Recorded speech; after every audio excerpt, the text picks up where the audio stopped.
সামনে ছিল তো এত কাছে নিয়ে আসলে দেখা যাচ্ছে দেখা যাবে বোর্ড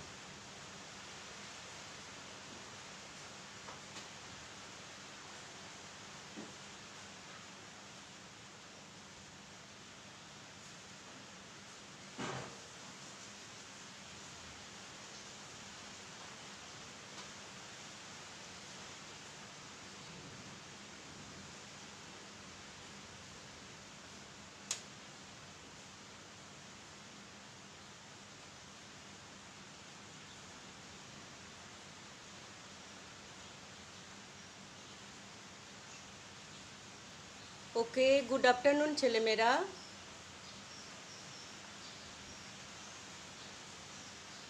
স্বাগতম তোমাদের আমার ক্লাসে। বৃষ্টি ভেজা এই দুপুরে তোমরা সবাই কেমন আছো? শোনা যাচ্ছে? আলহামদুলিল্লাহ। তো আমি আজকে তোমরা দেখতে পাচ্ছ, আমার বোর্ডটা দেখতে পাচ্ছ? ক্লিয়ার দেখতে পাচ্ছ? বোর্ডটা কি ক্লিয়ার দেখা যাচ্ছে? কেউ একজন রেসপন্স করলে আমি আমার ক্লাসটা শুরু করতাম। তোমরা বোর্ডের লেখাগুলো দেখতে পাচ্ছ কিনা এবং আমার কথা ক্লিয়ার শুনতে পাচ্ছ কিনা? হ্যালো নুরুজ্জামান, আমি যেটা বলতে চাচ্ছি যে আমার কথা শোনা যাচ্ছে কিনা এবং বোর্ডের লেখাগুলো তোমরা ক্লিয়ার দেখতে পাচ্ছ কিনা, তাহলে আমি আমার ক্লাসটা শুরু করব।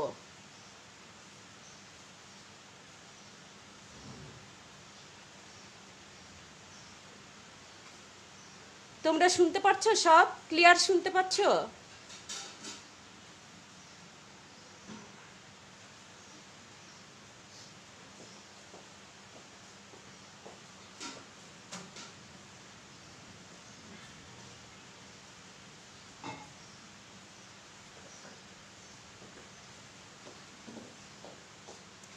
ওকে ওকে, জি ম্যাডাম, তখন আমি আমার ক্লাস শুরু করছি। তোমরা খুব খাতা, বই এবং কলম নিয়ে বসো। যারা সেকেন্ড ইয়ার আছো তাদেরও উপকার হবে, যারা ফার্স্ট ইয়ার আছো তাদের জন্য উপকার হবে। এই চ্যাপ্টার আমি ক্লাসে পড়েছি আমার যতদূর মনে আছে। তারপরেও আজকে আবার আমরা শুরু করি।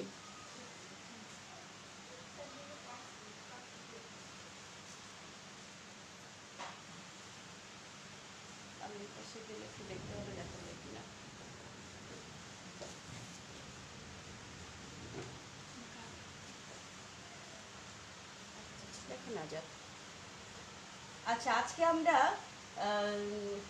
তোমরা জানো আজকে অষ্টম রোজা। আলহামদুলিল্লাহ আমরা ভালোভাবেই পার করলাম। আর যে বৃষ্টি হচ্ছে, আমরা দোয়া করি এই বৃষ্টিতে সব কিছু ধুয়ে মুছে একটা মঙ্গলময় দিন যেন আমাদের জন্য আসে। আমরা মহান আল্লাহ পাকের কাছে সেই দোয়াটাই করি। আমরা আজকে অষ্টম অধ্যায়ের স্নায়ুতন্ত্র নিয়ে তোমাদের সঙ্গে আলোচনা করব। আমরা স্নায়ুতন্ত্র নিয়ে আলোচনা করব। তোমরা জানো, তোমরা কি আমাকে শুনতে পাচ্ছ কিনা আমি আসলে বুঝতে পারছি না। ওকে, ঠিক আছে। স্নায়ুতন্ত্র, তোমরা জানো যে স্নায়ুতন্ত্র হচ্ছে যে তন্ত্র নিউরন সমন্বয়ে গঠিত এবং যে কোনো প্রাণীর বাহ্যিক পরিবেশের সঙ্গে অভ্যন্তরীণ যে আমাদের দৈহিক গঠন যেটা আছে, আমাদের অভ্যন্তরীণ সমস্ত অঙ্গ প্রত্যঙ্গের মধ্যে সমন্বয় সাধন করে আমাদেরকে জীবনকে যে পরিচালনা করে সেটাই কিন্তু স্নায়ুতন্ত্র। এবং স্নায়ুতন্ত্রের কাজই এটা যে ইম্পালস, যেটা অর্থাৎ বাহ্যিক উদ্দীপনা নিয়ে, পরিবেশ থেকে উদ্দীপনা নিয়ে তার সমন্বয় ঘটিয়ে সেই অনুযায়ী আমরা যে আচরণগুলো প্রদর্শন করি সেটাই হচ্ছে স্নায়ুতন্ত্রের কাজ।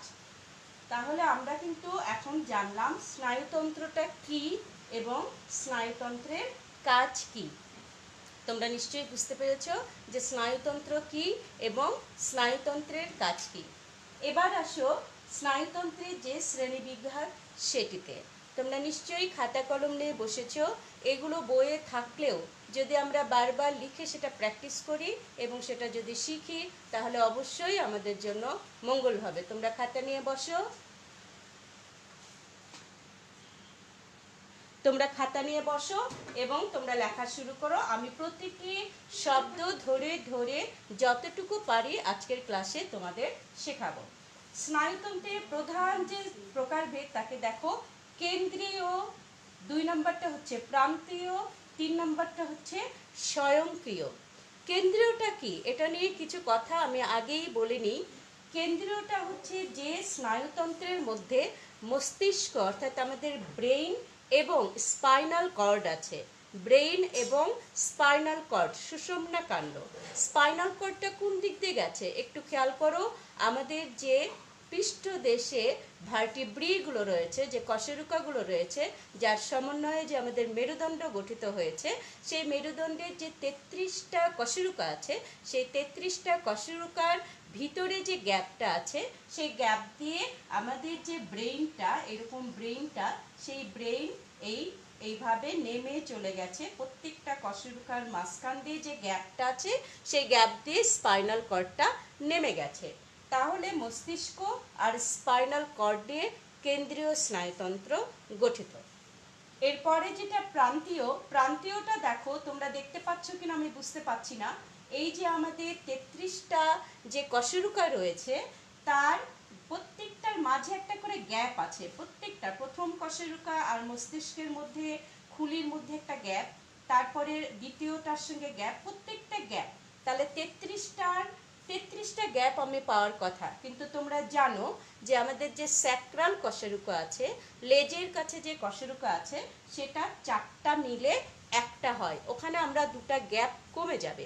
এই জন্য এখানে যে দেহের মধ্যে যে স্নায়ুগুলো যাবে, সেই স্নায়ুগুলো যাবে 31 জোড়া, 2 পাশ দিয়ে 31 জোড়া যাবে। অর্থাৎ প্রান্তীয় স্নায়ুতন্ত্র যা নিয়ে গঠিত সেটা হচ্ছে করটিক। আমাদের মাথায় যে করটিক স্নায়ু আছে 12 জোড়া, সেটা। আর এই 31টা সুষুম্না স্নায়ু বলে, অর্থাৎ স্পাইনাল নার্ভ, সুষুম্না স্নায়ু। এই নিয়ে হচ্ছে প্রান্তীয়। প্রান্তীয়টা হচ্ছে আমাদের সমস্ত দেহে ছড়িয়ে আছে, সমস্ত দেহে যে পেশি আছে, টিস্যু আছে, সেগুলোতে ছড়িয়ে আছে প্রান্তীয়টা। আর স্বয়ংক্রিয় যেটা, স্বয়ংক্রিয় হচ্ছে আল্লাহ তাআলা কিছু স্নায়ু দিয়েছে যেটা আমাদের ইচ্ছাধীন না, যেটা আমাদের অনৈচ্ছিক পেশিতে যেটা যাবে। অর্থাৎ আমাদের যে অভ্যন্তরীণ অঙ্গগুলো আছে, তুমি চিন্তা করো, তোমার হার্ট, তোমার লাং, তোমার যে ডাইজেস্টিভ সিস্টেম, তোমার যে সার্কুলেটরি সিস্টেম, এগুলো কোনোটাই তুমি নিজে নিজে নিয়ন্ত্রণ করতে পারো না। এগুলো সৃষ্টিকর্তা জন্মের পর থেকে যতদিন আমরা বেঁচে আছি, সেগুলো সৃষ্টিকর্তা নিয়ন্ত্রণ করছে। সো দ্যাটস কল্ড অটোনোমাস, অর্থাৎ স্বয়ংক্রিয়। স্বয়ংক্রিয়টা আবার কিন্তু 2 প্রকার আছে। দেখো, তোমরা দেখতে পাচ্ছ মনে হয়, সিম্প্যাথেটিক এবং প্যারাসিম্প্যাথেটিক। অর্থাৎ যে স্নায়ুগুলো প্রান্তীয় স্নায়ুতন্ত্রের মধ্যে পড়ছে, যে স্নায়ুগুলো, এগুলো কিন্তু কানেক্ট কিছুটা কেন্দ্রীয় স্নায়ুর সঙ্গেই থাকে। অর্থাৎ কেন্দ্রীয় স্নায়ুর যে স্পাইনাল কর্ড আছে, যে স্পাইনাল কর্ড গেছে, সেখান থেকেই কিন্তু এদের সৃষ্টি, এই স্বয়ংক্রিয় সৃষ্টি। অর্থাৎ ব্রেন থেকে সৃষ্টি না, কিন্তু স্পাইনাল কর্ড থেকে সৃষ্টি। সেগুলো সিম্প্যাথেটিক এবং প্যারাসিম্প্যাথেটিক। এগুলো সিম্প্যাথেটিক যেটা, সেটা তোমার স্পাইনাল কর্ড থেকে। আর প্যারাসিম্প্যাথেটিক যেটা, তোমাদেরকে আমি করটিক স্নায়ুগুলো পড়িয়েছি, যে 12 জোড়া স্নায়ু আছে, সেই 12 জোড়া স্নায়ুর তৃতীয়, সপ্তম, নবম এবং দশম স্নায়ু থেকে প্যারাসিম্প্যাথেটিক যেটা, সেটা উৎপত্তি লাভ করে। আমার মনে হয় তোমরা খুব ভালোভাবে বুঝতে পেরেছো যে ব্রেনের আমাদের যে করটিক স্নায়ু আছে, সেই করটিক স্নায়ুর তৃতীয়, সপ্তম, নবম এবং দশম থেকে প্যারাসিম্প্যাথেটিক যেটা।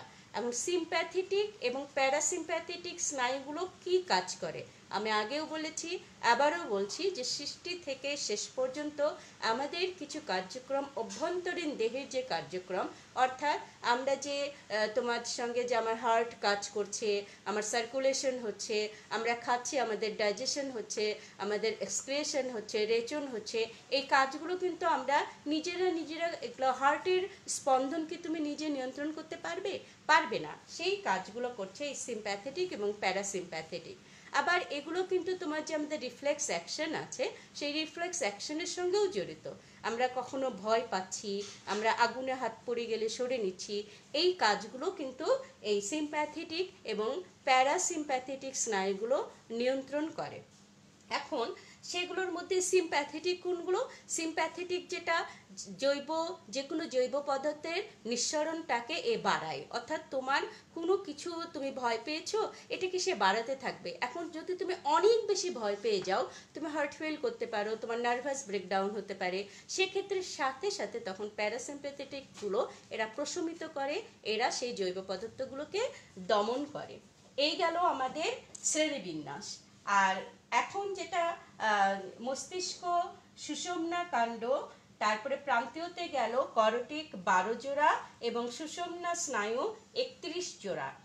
আর সিম্প্যাথেটিক প্যারাসিম্প্যাথেটিক তোমাদের আমি বললাম। এখন ব্রেইন যেটা, সেই ব্রেইনের গঠনটা হয়তো আজকের ক্লাসে পড়াবো না। আমি এখন যে করটিক 31 জোড়া স্নায়ু আমি দেখিয়ে দিয়েছি, করটিক যে 12 জোড়া, এই স্নায়ুগুলোর কথা তোমাদেরকে আবার বলবো। তোমরা আমাকে শুনতে পাচ্ছ? ক্লিয়ার শুনতে পাচ্ছ? এখন দেখো, আমরা তাহলে এই 12 জোড়া করটিক স্নায়ুগুলো তোমাদের ক্লাসে বলেছিলাম, আমি আর একবার তোমাদের সাথে সেগুলো একটু আলোচনা করে নিই, কারণ বারবার এটা তোমাদেরকে বলেছি ধারাবাহিকভাবে এই 12 পেয়ার্স ক্রেনিয়াল নার্ভ যেটা সৃষ্টি হচ্ছে, কিন্তু দেখো এটা কিন্তু কেন্দ্রীয় স্নায়ুতন্ত্রের মধ্যে পড়ার কথা ছিল, কিন্তু তা পড়ছে না, কারণ এটা মস্তিষ্কের বিভিন্ন অঞ্চল থেকে সৃষ্টি হয়ে মস্তিষ্কের কাছাকাছি বিভিন্ন অঞ্চলেই কিন্তু যাচ্ছে, বিভিন্ন অঞ্চলে যাচ্ছে। তোমরা জানো যে চোখে যাচ্ছে, নাকে, কানে, হার্টে, লাঙ্গে, অর্থাৎ মাথার আশেপাশেও যাচ্ছে, সারা শরীরের বিভিন্ন অঞ্চলেও যাচ্ছে। এখন এই যে যাচ্ছে, এই যাওয়াটা যেহেতু শরীরেও যাচ্ছে, সেহেতু তোমার এটা আমরা কেন্দ্রীয় স্নায়ুতন্ত্রের অংশ বলতে পারছি না, এটা প্রান্তীয় স্নায়ুতন্ত্রের অংশ বলছি। তাহলে কেন্দ্রীয় স্নায়ুতন্ত্রকে যদি তুমি একটা নাটক চিন্তা করো, যে আমরা একটা নাটক মঞ্চস্থ করছি, সেই নাটকের একজন ডিরেক্টর থাকে, পরিচালক থাকে, কেন্দ্রীয় স্নায়ুতন্ত্রটা কিন্তু ঠিক তাই। কেন্দ্রীয় স্নায়ুতন্ত্রটা হচ্ছে একজন ডিরেক্টর, একজন পরিচালক, আর প্রান্তীয়টা হচ্ছে তার কুশীলব, অর্থাৎ অভিনেতা অভিনেত্রী। সারা শরীরে সেই অভিনেতা অভিনেত্রীগুলো এই মস্তিষ্ক বা স্পাইনাল কর্ড যে নির্দেশ দেবে, সেই নির্দেশ অনুযায়ী তারা সমস্ত কাজ সম্পাদন করে আবার যে আমাদের ব্রেইনের তোমার যে ইনফরমেশন প্রসেসর আছে, তথ্য প্রসেসর আছে, সেখানে ফিরিয়ে দেবে। তার মানে আমরা বুঝলাম যে কেন্দ্রীয় স্নায়ুতন্ত্র যেটা, এটা একজন ডিরেক্টর, একজন পরিচালক, এবং এই পরিচালকের অধীনে প্রান্তীয় স্নায়ু যেগুলো আছে, সেগুলো সমস্ত তার কার্যক্রম পরিচালনা করে তার আদেশে। তাহলে সেগুলো হচ্ছে অভিনেতা বা কুশীলব, যে শব্দগুলো তোমরা অনেক সময় পাও। তো আজকে নিশ্চয়ই সেটা ক্লিয়ার হয়ে গেল যে কিভাবে স্নায়ুতন্ত্র, আমাদের ক্রেনিয়াল নার্ভ কিভাবে কাজ করছে, ব্রেইন কিভাবে কাজ করছে, ব্রেইনটা নিয়ে আমি পরবর্তী ক্লাস নিব। তারপরে আমাদের প্রান্তীয় স্নায়ুগুলো কিভাবে কাজ করছে এবং অটোনোমাস স্নায়ুগুলো কিভাবে কাজ করছে। এখন এই স্নায়ুতন্ত্রের সঙ্গে জড়িত একদম কিছু গুরুত্বপূর্ণ বিষয় যেগুলো আমরা আলোচনা করব। তোমরা সেটা জানো, তোমরা নিশ্চয়ই দেখতে পাচ্ছ, আমি আবার বোর্ডে লিখছি, বড় করে লিখছি। আমরা জানি স্নায়ুতন্ত্রের একক কি? স্নায়ুতন্ত্রের একক নিউরন। নিউরন। আর এই সমস্ত স্নায়ুতন্ত্রের কার্যাবলী পরিচালনার জন্য কিছু ওয়ার্ড, কিছু বিষয় আছে যেগুলো গুরুত্বপূর্ণ ভূমিকা পালন করে। তার মধ্যে 1 নাম্বার হচ্ছে এর একক নিউরন। তোমরা মনে রেখো, ব্রেইনে নিউরন থাকে 500 বিলিয়ন। 500 বিলিয়ন ব্রেইনে থাকে এই নিউরন 500 বিলিয়ন।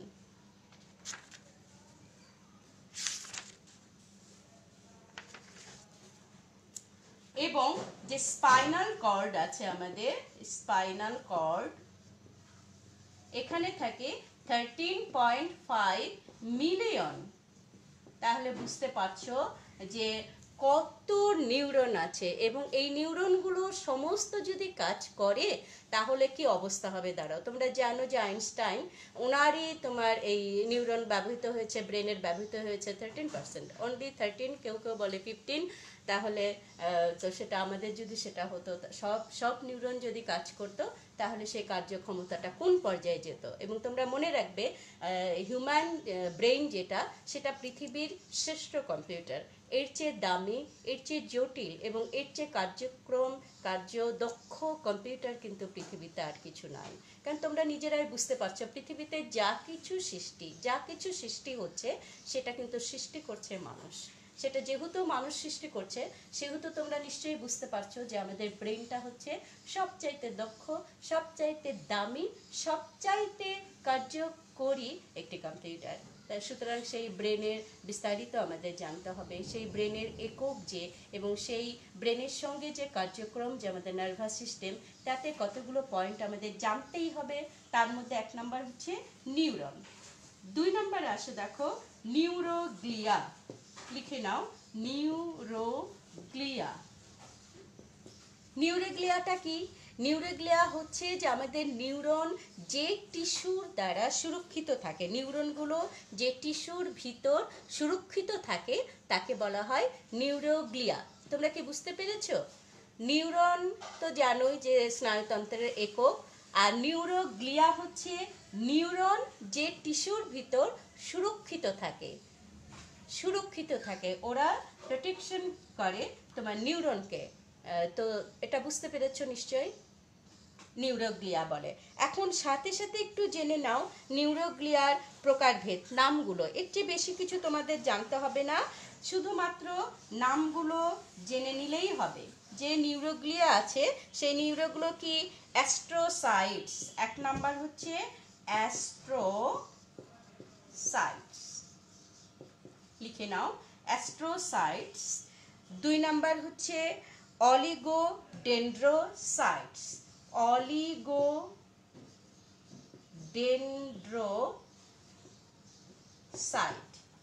অলিগোডেন্ড্রোসাইট তোমরা লিখে নাও। অ্যাস্ট্রোসাইট, এটা আমি নিউরোগ্লিয়ার যে 4টা প্রকার সেটা বলছি। অ্যাস্ট্রোসাইট, অলিগোডেন্ড্রোসাইট, মাইক্রোগ্লিয়া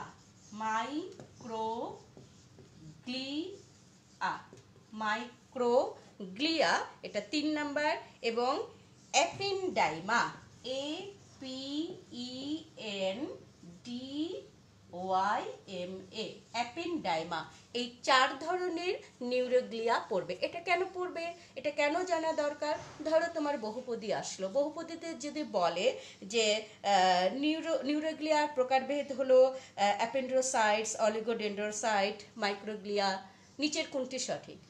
কাজেই বইয়ের যত জায়গায় যত প্রকারভেদ দেখবে, যত নাম দেখবে, প্রত্যেকটাই তোমরা অনেক সময়ই আমাকে ব্যতিব্যস্ত করো যে আপা অবজেক্টিভ কোশ্চেন কোনগুলি।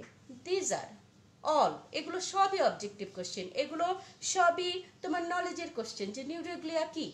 তখন তোমাকে বলতে হবে যে টিস্যু নিউরনকে সুরক্ষিত রাখে সেগুলো হচ্ছে নিউরোগ্লিয়া।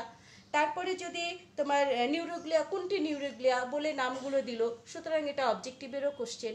কাজেই তোমরা এই জায়গাগুলোই কিন্তু নলেজের কোশ্চেন, এই জায়গাগুলোই কিন্তু অবজেক্টিভ কোশ্চেন। আমি তোমাদের বারবারই একটি কথা বলি যে আমরা যদি জীবনের কোনো ধনই কিন্তু ফেলে দেওয়ার না, তোমরা বারবার সাজেশন করতে বলো, বারবার বলো কোন অংশটুকু পড়বো, কোন অংশ পড়বো না।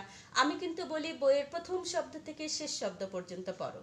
আমি বারবার বলেছি যে যদি তোমরা শুধুমাত্র এইচএসসি চিন্তা করলে কিন্তু হবে না। আমাদের দেশের যে সিস্টেমটা, সেই সিস্টেম অনুযায়ী কিন্তু আমরা শুধুমাত্র এইচএসসি চিন্তা করতে পারবো না।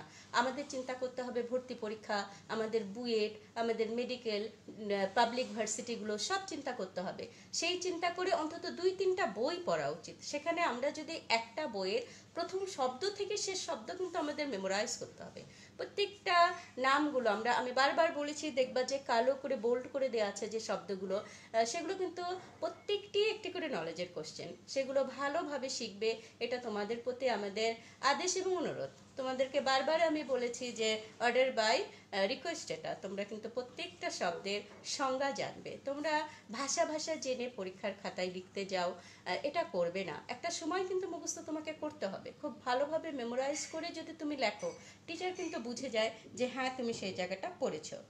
এরপরে আসো 3 নাম্বার, আসো নিউরোট্রান্সমিটার্স। Very very important. একটা মজার ব্যাপার দেখো, তুমি যে একটা বোর্ডের সুইচ দিচ্ছ, এখানে ধরো সুইচ আছে, ফ্যানের সুইচ, লাইটের সুইচ, এর ভিতর দিয়ে কিন্তু দেয়ালের ভিতর দিয়ে কিন্তু তার আছে, সেই তারের পরে কিন্তু পিকুলিয়ার পাখা আঁকালাম, যাই হোক, সেই তারের পরে কিন্তু সুইচ দিলাম, ফ্যান চলছে, সুইচ দিলাম, তোমার লাইট জ্বলছে, এখানে লাইট জ্বলছে, সুইচ দিলাম, লাইট জ্বলছে। কিন্তু আমাদের যে নিউরন, আমরা যে বাইরে থেকে উদ্দীপনা নিয়ে ব্রেন পর্যন্ত পৌঁছিয়ে দিচ্ছি, এখানে কিন্তু এরকম তারের কোনো কানেকশন নাই, কাটা আছে। তোমরা খুব ভালো করেই জানো বিভিন্ন জায়গায় এরকম কাটা দেওয়া আছে। অর্থাৎ এটা যদি আমাদের ব্রেন হয়, এটা আমাদের ব্রেন, তোমরা জানো আমাদের ব্রেন এরকম, হ্যাঁ, এরকম ব্রেন, এখানে কর্পাস ক্যালোসাম থাকে, ব্রেনের খাঁজগুলো থাকে, সুচার থাকে, হ্যাঁ। এখন এই ব্রেনে যে আমাদের নিউরনগুলো আছে, সেই নিউরনগুলো কিন্তু এই যে দেখো গ্যাপ গ্যাপ, আবার গ্যাপ গ্যাপ, প্রত্যেকটা সারা শরীরে যে নিউরন আছে প্রত্যেকটার মাঝখানে এরকম করে গ্যাপ আছে, গ্যাপ আছে। সেই গ্যাপগুলো তোমরা জানো সিনাপস বলা হয়। গ্যাপগুলোকে কি বলা হয়? এই গ্যাপগুলোকে সিনাপস বলা হয়। তাহলে কিভাবে বাহ্যিক উদ্দীপনা আমাদের ব্রেন পর্যন্ত পৌঁছাচ্ছে? কাটা তার, সংযোগ নেই।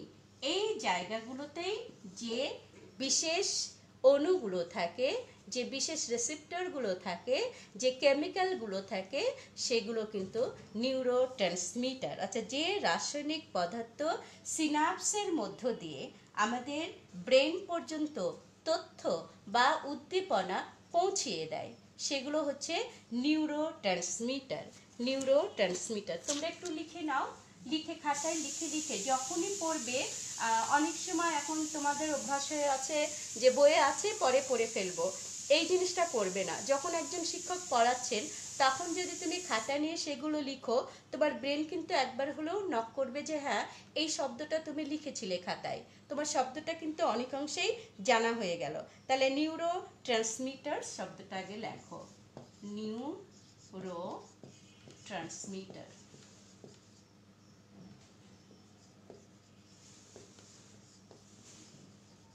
নিউরোট্রান্সমিটার। তা নিউরোট্রান্সমিটার আমি বললাম সেই সমস্ত রাসায়নিক পদার্থ যা সিনাপসের মধ্য দিয়ে আমাদের ব্রেনে পৌঁছে দেয়।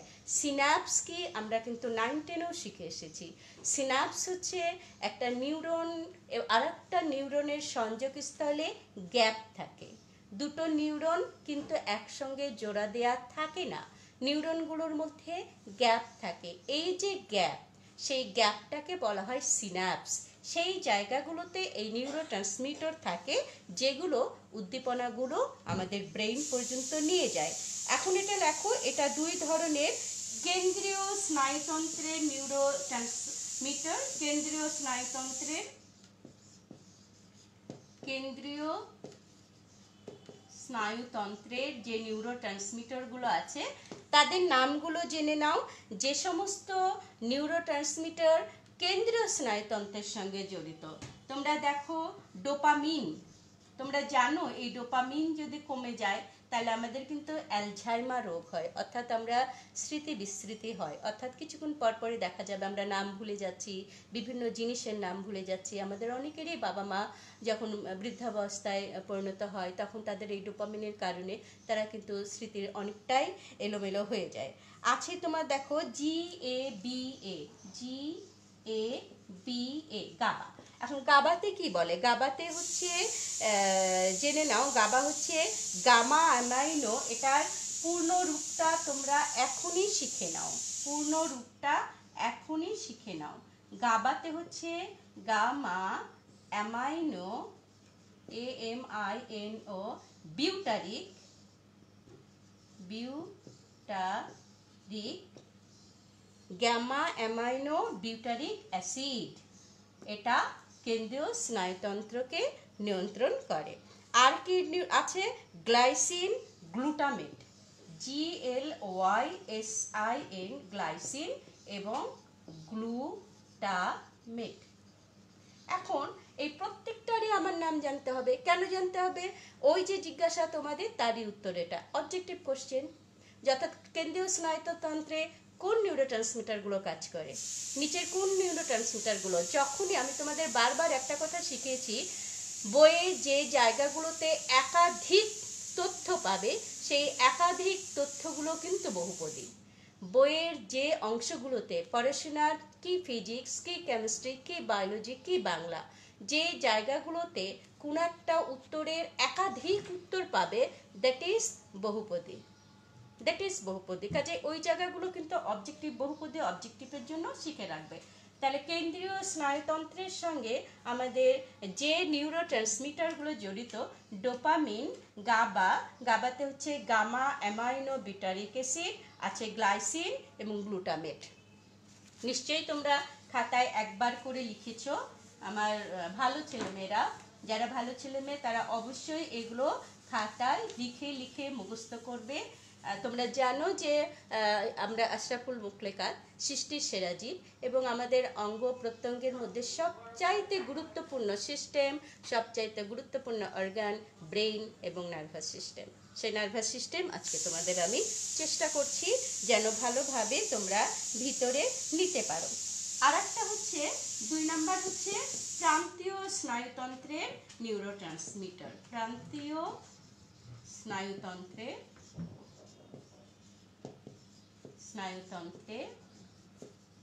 এই নিউরোট্রান্সমিটার। প্রান্তীয় স্নায়ুতন্ত্রের নিউরোট্রান্সমিটার কি? অ্যাসিটাইল কোলিন, যার কথা তোমরা অনেকবারই শুনেছ। ACTYLE, acetyl choline, acetyl choline. তারপরে আছে adrenaline, ADRE, adrenaline, acetyl choline, adrenaline, nor adrenaline, অর্থাৎ NOR দাও, শুধু সামনে NOR দাও। আর একটা হচ্ছে নর অ্যাড্রেনালিন এবং হিস্টামিন। হিস্টামিন তোমরা জানো one kind of protein, histamine. আচ্ছা, যেহেতু প্রোটিনের কথাটা আসলো, তোমরা জানো প্রোটিন মানে অ্যামাইনো অ্যাসিড, প্রোটিন মানেই নাইট্রোজেনাস সাবস্টেন্সেস, এবং প্রোটিন মানেই তোমার দেহে রোগ প্রতিরোধ এই ক্ষমতাগুলো বাড়িয়ে দেবে। সুতরাং এই করোনা ভাইরাসের সময় যে মহামারীর মধ্য দিয়ে আমরা যাচ্ছি, এই সময়টা কিন্তু তোমরা চেষ্টা করবে, ট্রাই করবে বেশি বেশি প্রোটিন খেতে। অ্যাকচুয়ালি আমি আমার যদি আরেকটা ল্যাপটপ থাকতো বা মানে আছে, আমি নিতে পারিনি আজকে, সামনে এটা ব্যবস্থা করব। আমি তোমাদের কমেন্টগুলো অ্যাকচুয়ালি দেখতে পাচ্ছি না, দেখতে পারলে বুঝতাম যে তোমরা অ্যাকচুয়ালি আমাকে শুনতে পারছো কিনা, পড়াগুলো বুঝতে পারছো কিনা।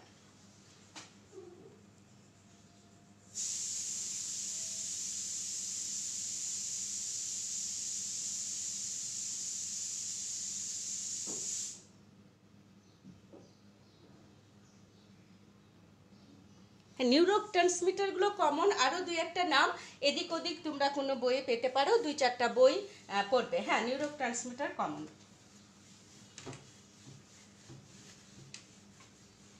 এবার আসো যে আমাদের আমরা গেলাম নিউরোট্রান্সমিটার 3 নাম্বার পয়েন্ট। এরপরে আসো সিনাপস, 4 নাম্বার পয়েন্ট যেটা সিনাপস। সিনাপস কি?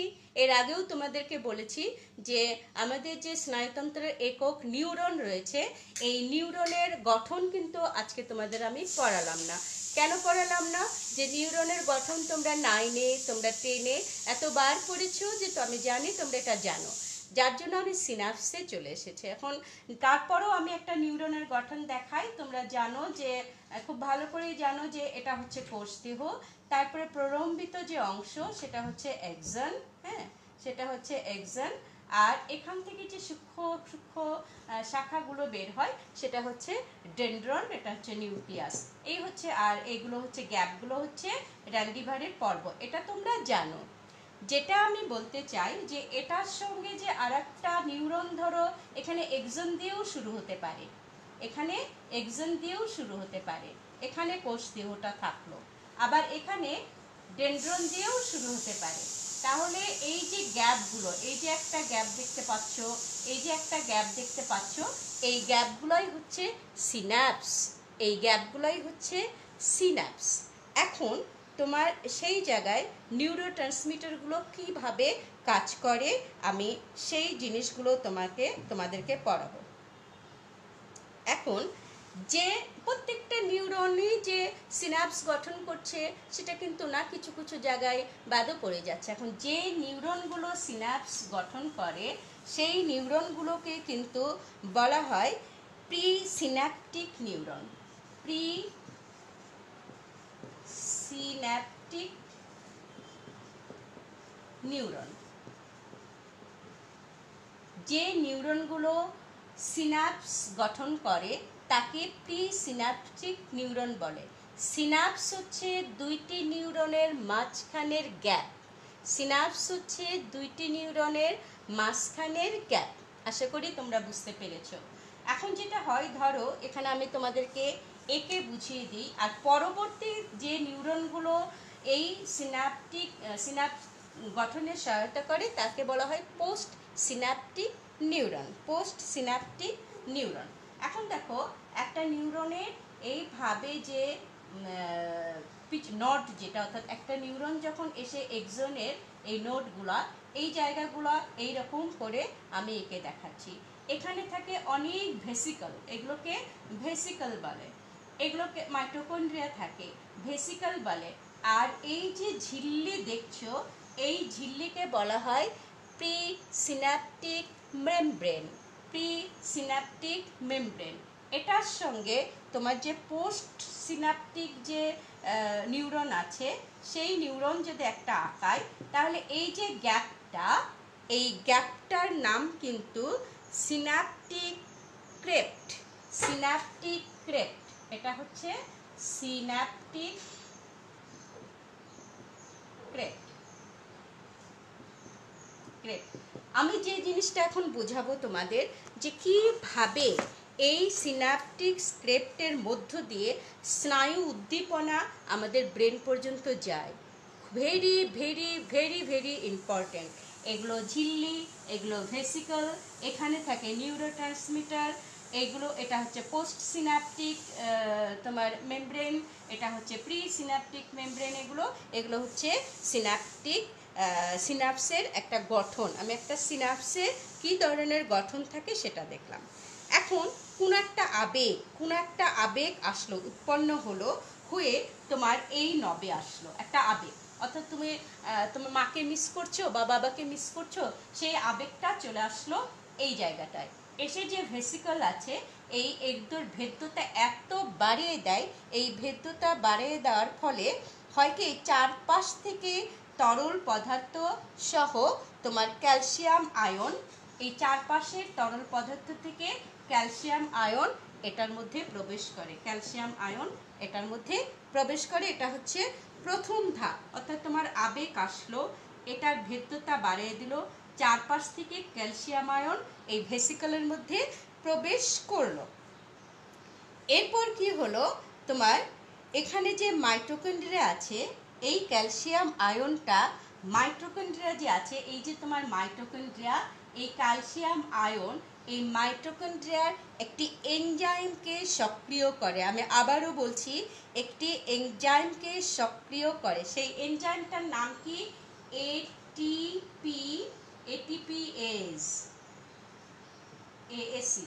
এটিপিএস। অর্থাৎ অ্যাডিনোসাইন ট্রাইফসফেট, তাই না? অ্যাডিনোসাইন ট্রাইফসফেটেজ এই এনজাইমটাকে সক্রিয় করে এবং শক্তি বের করে। এই শক্তিটা, এই যে তোমার এই সিনাপটিক যে নবগুলো আছে, সিনাপটিক নবে অ্যাসিটাইল কোলিন, তোমাদেরকে আগে বলেছিলাম আমি, অ্যাসিটাইলিন কোলিন হচ্ছে নিউরোট্রান্সমিটার, সেগুলো বেরিয়ে কোলিন নিউরোট্রান্সমিটারগুলো বেরিয়ে পড়ে, এটার মধ্যে থেকে সব বেরিয়ে পড়ে এই সিনাপটিক ক্র্যাপ ভেদ করে পোস্ট সিনাপটিক নবে চলে আসে। যখন এখানে আসে, এখানে কিছু গ্রাহক রেসিপ্টর তৈরি হয়। গ্রাহক, তোমাদের আমি বলেছি, যখনই রেসিপ্টর শব্দটা পাবা যে কোনো সিস্টেমে, রেসিপ্টর হচ্ছে গ্রাহক, যে সেলগুলো কোনো কিছু গ্রহণ করে। অর্থাৎ এখানে আবেগ এলো, আসার পরে ভেসিকলে প্রবেশ করলো, ভেদ্যতা বেড়ে গেল, ক্যালসিয়াম আয়ন বেরিয়ে আসলো। ক্যালসিয়াম আয়ন এই যে মাইটোকন্ড্রিয়াকে তাকে সক্রিয় করলো। এটিপিস, অ্যাডিনোসাইন ট্রাইফসফেটেজ একটা এনজাইম, এই এনজাইম এদের কার্যকারিতা এত বাড়িয়ে দেয়, যার ফলে এদের যে তোমার নিউরোট্রান্সমিটার ছিল অ্যাসিটোকোলিন, এটাকে বের করে দেয়, দিয়ে চলে আসে এটাতে, এটা তখন রিসেপ্টরের কাজ করে। এখন এর যোগ্যতা, এই পোস্টসিনাপটিক এর ঝিল্লিটাকে ভেদ্যতা বাড়িয়ে দিবে এই এনজাইমটা। বাড়িয়ে দেওয়ার ফলে সোডিয়াম ঝিল্লির ভিতর প্রবেশ করবে, এর মধ্যে প্রবেশ করবে সোডিয়াম, এর মধ্যে চলে আসবে পটাশিয়াম। এই সোডিয়াম এবং পটাশিয়ামের একটা আদান প্রদান ঘটে। আর যখনই সোডিয়াম আর পটাশিয়ামের আদান প্রদান ঘটে, তোমরা ফিজিক্সে পড়েছো একটা বিভব পার্থক্য হবে, তাই না? সোডিয়াম পটাশিয়ামের আদান প্রদান মানে কি একটা বিভব পার্থক্য। এই বিভব পার্থক্যের কারণে তোমার আবেগটা ফাইনালি পৌঁছে যাবে আমাদের ব্রেনে। তো আমি আবার বলছি, এই জায়গাটা আবার বলছি, যেটা একটা সিনাপসের গঠন, এটা প্রি সিনাপটিক নব, এটা পোস্ট সিনাপটিক হচ্ছে নিউরন। এদের এটা হচ্ছে ঝিল্লি, প্রি সিনাপটিক নবের ঝিল্লি, আর এগুলো হচ্ছে ভেসিকল, এটা মাইটোকন্ড্রিয়া, আর এটা হচ্ছে পোস্ট সিনাপটিক নিউরন। যেটা হয়, একটা আবেগ আসলো, তোমার ভালোবাসা, তোমার কান্না, তোমার যে কোনো আবেগ আসলো, আবেগ আসার পর এখানে যে ভেসিকলগুলো, এরা ভেদ্যতা বেরিয়ে যাবে এবং ক্যালসিয়াম আয়নটাকে বের করে দেবে। ক্যালসিয়াম আয়ন মাইটোকন্ড্রিয়ার এটিপি নামক এটিপি এজ অর্থাৎ এডিনোসাইন ট্রাইফসফোটেজ, তোমরা জানো এটা শক্তি, এই এনজাইমটাকে উদ্দীপ্ত করে, সেক্রিট করে। এটা তখন সিনাপটিক এই যে গ্যাপটা আছে, এই গ্যাপটা পেরিয়ে কিন্তু পৌঁছে গেল এখানে, যেই গ্যাপটা পেরিয়ে পৌঁছে গেল এখানে, এদের ভেদ্যতা বাড়িয়ে দেয়। এদের ভেদ্যতা বাড়িয়ে দিলে এদের ভিতর থেকে সোডিয়ামটা কি করবে, যে আদান প্রদান ঘটবে, সোডিয়ামটা ভিতরে যাবে এবং ক্যালসিয়াম আয়ন বেরিয়ে আসবে। তোমরা জানো আমাদের সারা শরীরের ব্লাড ভেসেলগুলোতে বিভিন্ন জায়গায় সোডিয়াম, ক্যালসিয়াম প্রত্যেকটা আয়ন আছে। আর যখনই আয়নের আদান প্রদান ঘটলো, তখনই সেটা কি হলো, এখানে একটা বিভব পার্থক্য ঘটবে। আর এই বিভব পার্থক্য ঘটার কারণে এখানে যে চার্জ সৃষ্টি হলো, এটার কারণে তোমার নিউরোট্রান্সমিটারগুলো তোমার রিসিপ্টর হবে, গ্রাহক হবে, আমাদের আবেগ, যে ধরনের আবেগই হোক সেটা আমাদের ব্রেনে পৌঁছে দেবে এবং ব্রেন সেই অনুযায়ী আমাদেরকে নির্দেশ দেবে। যে ধরো আমরা মৃত বাড়িতে গেছি, তখন আমরা সেখানে কাঁদবো, কোথাও একটু খুশির ব্যাপার ঘটেছে সেখানে খুশি হব, কোথাও আমরা চিন্তিত হব। এই ছিল তোমার হচ্ছে নিউরন অর্থাৎ স্নায়ুতন্ত্রের সঙ্গে জড়িত যে চারটি বিষয়, সেই চারটি বিষয়ের কার্যপ্রণালী। আশা করি তোমরা বুঝতে পেরেছো। আমি আজকে স্নায়ু উদ্দীপনা পর্যন্ত পড়ালাম। আর এখান থেকে কী ধরনের কোশ্চেন আসতে পারে, যে তোমার নলেজের কোশ্চেনগুলো, স্নায়ুতন্ত্র কী, স্নায়ুতন্ত্রের কাজ কী,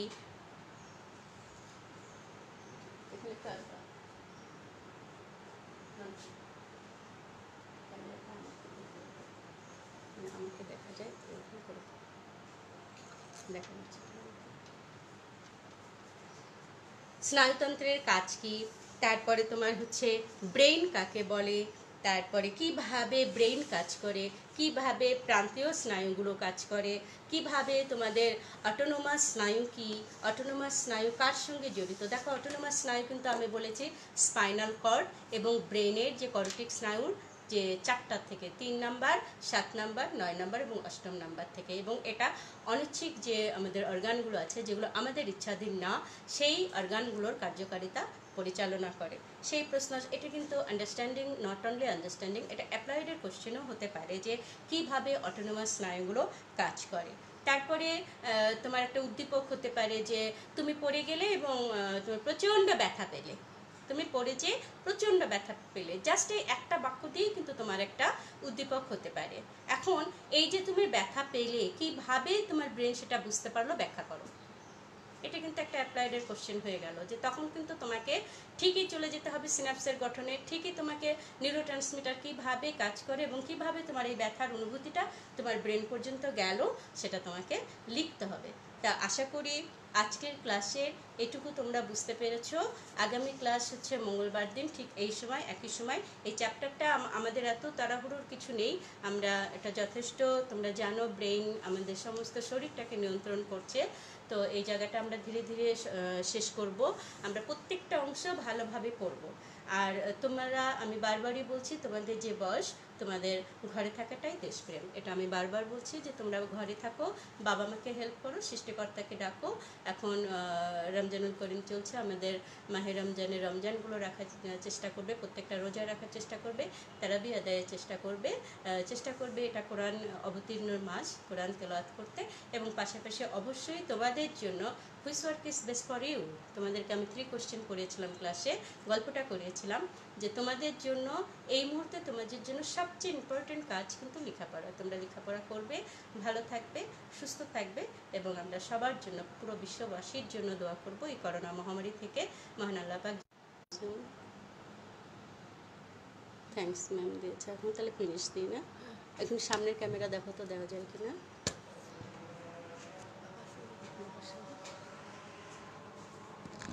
হ্যাঁ ছেলেমেয়েরা, আজকে আমি তোমাদের স্নায়ুতন্ত্র পড়ালাম, আশা করি তোমরা সব বুঝতে পেরেছো। তোমরা ভালো থেকো। ওকে রিফাত ছিলে, আমরা কষ্ট করছি, তোমরা সেই সময় যদি অনেকে এটা দেখে থাকো তাহলেই আমাদের সার্থকতা। আশা করি তোমরা তো এখন রুটিন পেয়ে গেছো, সেই রুটিন অনুযায়ী ক্লাসগুলো করবে। সবাই ভালো থেকো, আল্লাহ হাফেজ।